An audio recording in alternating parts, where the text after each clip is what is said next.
Hi everybody, this is Christie and Tawny coming to you today to talk about one of our favorite games that we like to play here at our house to teach money and business.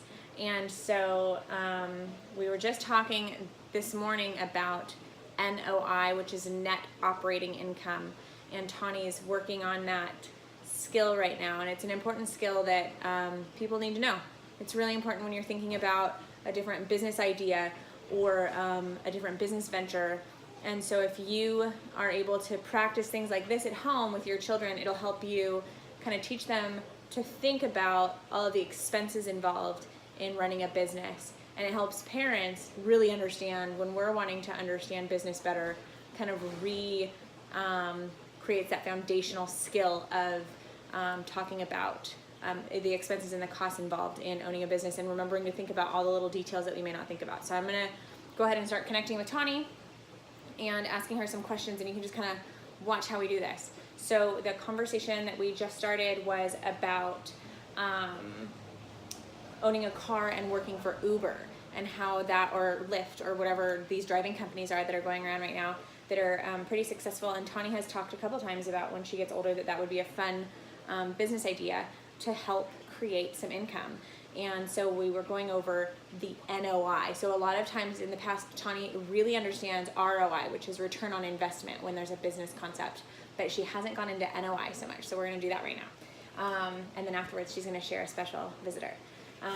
So you have a car, let's say it's a Prius, a Toyota Prius. Yeah. And you buy this car, you spend your down payment, so we can talk about that later, but your monthly payment to the bank for this Prius is $300 a month, right? Yep. Let's say you go to work for Uber and you are able to, in all your free time after your job or after whatever you're doing for business, for extra money, you're able to make an extra $500 a month, and Uber's paying you $500 a month. So after your cost to pay the bank for your car, how much do you have left? 200. 200 left, because you had to pay $300 a month for the car. Yep. So working for Uber will pay for your car, and you still have $200. But hang on. What else do we have to pay for when we have a car? Pay for gas, insurance. What else? There's one more. Repairs. Oil changes, brakes, tires. So what if your insurance for the car is, because you're a really good driver, $80 a month? Then how much do you have left over?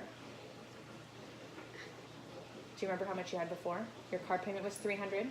You had 200 left. So you had 200 left. 120. 120. And then you drive a Prius, so you get pretty good gas mileage. But you still probably spend like $100 a month on gas. You have about $20 to spend. $20. So how much money will you want to make? And then that's not adding in like car repairs, like oil changes, which is like $20 a month where we live.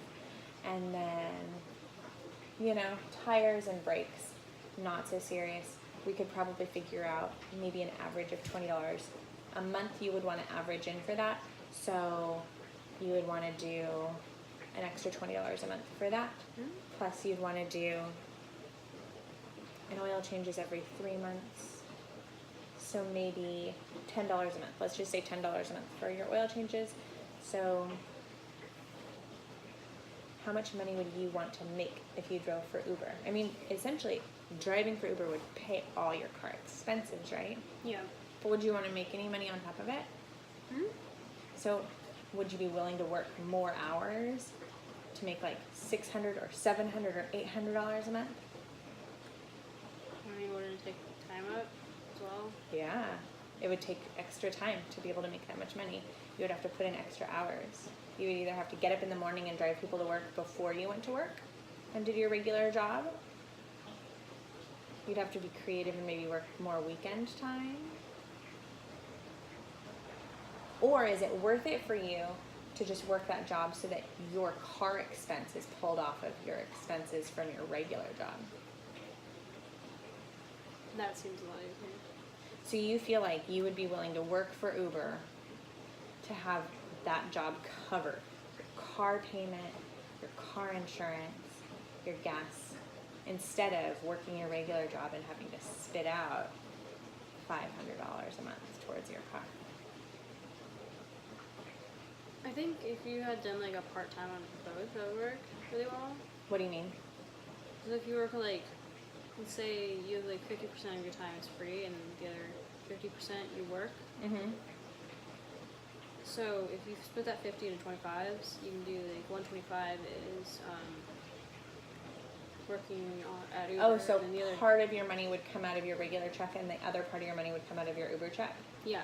Okay, that's an interesting idea. It definitely would give you extra money to spend, because instead of having to spend that $500 out of there, you would have that extra $500 to spend on something else, or to save up to invest in property, right?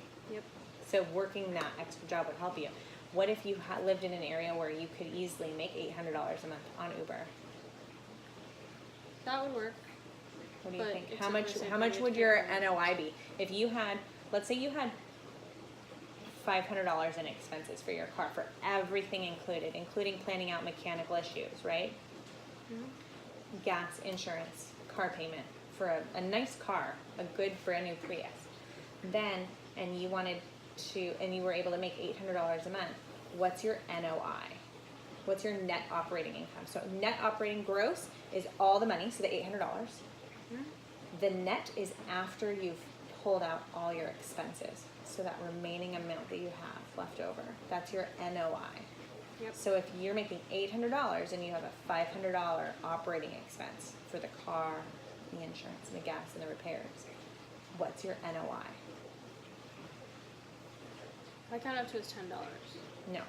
So- If you have, that's okay. If you have your operating expenses is $500, right? Mhm. For all those things, the car, the gas, the insurance, the repairs. That's $500. Okay.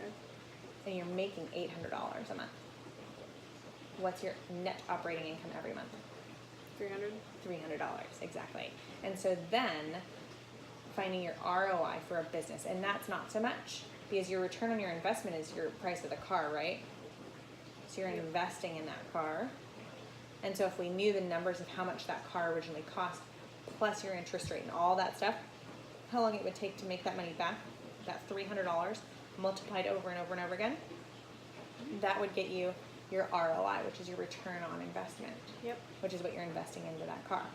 So anyway, that's kind of one example of how Tawny and I work through different business ideas of things that she might be interested in doing that would create more income for her creatively in the future as she gets older. She's definitely been excited and done a lot of different business play and started little businesses here and there, and she's definitely got a lot of really big ideas coming down the pipeline.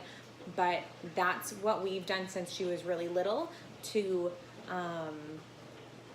practice kind of getting her mindset in that place of figuring out numbers for herself and figuring out if it's a good idea, if it's a good concept. And sometimes what we might think is a good concept is still a good concept, but then when we run the numbers, maybe it's not as much as we thought, but we have to shift our perspective. So like that maybe looks like if she was making $500 a month, but yet all of her expenses was $500 a month, we might say, oh, you kind of broke even. But if it's an extra side job and it covers your car and all the expenses along with your car, to free up $500 for you to spend on something else or to save and put towards a different investment, that might be worth it for some people. And for me, that would be worth it. And for Tawny, I think that would be worth it because she wants to make her money work for her. And so that's a really great piece to practice and think about and leverage for yourself and for your children. And so we do a lot of that creative business concepts here in our home. So that's something I wanted to share as an idea and the kind of practical application so you can see how we do it live in action, and then you can practice that at home too with your children or for yourself. So that's everything I have to share. Tawny is going to share one of our guests that kind of lives here too. So go ahead, Tawny. This is a Russian tortoise. A sleeping Russian tortoise. Yes, she's asleep. Can you get her close to the camera so they can see? And what's her name? Her name is Jade. tell us about Jade. I'm not 100% sure on how old she is. I would say about 5 to 10 years old. 5 to 10? Yeah, 5 to 10. Where did you get Jade? I